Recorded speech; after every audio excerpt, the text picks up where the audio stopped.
Hi hello friends, welcome back to media talks. நான் உங்கள் மௌனிகா. சம்பவம்லாம் முடிஞ்சதுக்கப்புறமா ஹாப்பியான ஒரு செல்ஃபி அப்படின்னு சொல்லிட்டு நம்ம ராகினி வந்து ஷேர் பண்ணியிருப்பாங்க.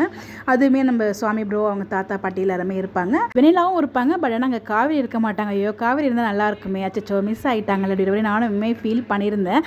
ஸோ அதே மாதிரி பார்த்தீங்கன்னா ஃபேன்ஸ் ஒருத்தவங்க ஃபீல் பண்ணி கமெண்ட் போட்டிருப்பாங்க போல், காவேரி இருந்தால் நல்லா இருக்கும் அப்படின்னு சொல்லிட்டு. ஆக்சுவலாக வந்து பார்த்தீங்கன்னா ஃபேன் பேஸில் யாரோ ஒருத்தவங்க வந்து பார்த்தீங்கன்னா இதை வந்து ஷேர் பண்ணியிருக்காங்க. அந்த ஒரு ஃபோட்டோவில் காவேரி சேர்த்து இன்க்ளூட் பண்ணி வந்து ஒரு ஃபோட்டோ வந்து ஷேர் பண்ணியிருக்காங்க. அவங்க டிக்டாக்லேருந்து ஷேர் பண்ணியிருப்பாங்க போல். நம்ம தாத்தாக்கு அது ஷேர் ஆயிருக்கு. அதோடனே நம்ம தாத்தா வந்து பார்த்தீங்கன்னா அந்த கேப்ஷனில் இருந்துச்சு இல்லையா, அந்த கமெண்ட் வந்து பார்த்தீங்கன்னா அந்த ஃபோட்டோவில் அட்டாச் பண்ணி நமக்காக ஷேர் பண்ணியிருக்காங்க. உண்மையிலே எவ்வளோ பெரிய மனசு பாருங்கள். நம்மளும் அந்த இடத்துல காவேரி இல்லைன்னு சொல்லி ஃபீல் பண்ணியிருக்கோம். அதே மாதிரி அங்கே யாரோ ஃபீல் பண்ணியிருக்காங்க. தாத்தாவுமே வந்து பார்த்தீங்கன்னா அதை நோட்டீஸ் பண்ணி அவங்களுமே வந்து வீக்கா ஃபேன்ஸ்க்கு எந்த அளவுக்கு சப்போர்ட்டாக இருக்காங்க பாருங்கள். அதுதாங்க தாத்தா. ஆன் ஸ்க்ரீன் அந்த ஆஃப் ஸ்க்ரீன் இடத்துலையுமே அவ்வளோ சப்போர்ட்டிவாக இருக்காங்க. நம்ம தாத்தா அதனால ரொம்பவே பிடிக்கும் நம்ம எல்லாருக்குமே. ஸோ அவரோட ஆக்டிங் ப்ளஸ் அந்த ஒரு நல்ல மனசு இருக்குது பார்த்தீங்களா, அதுதாங்க இது.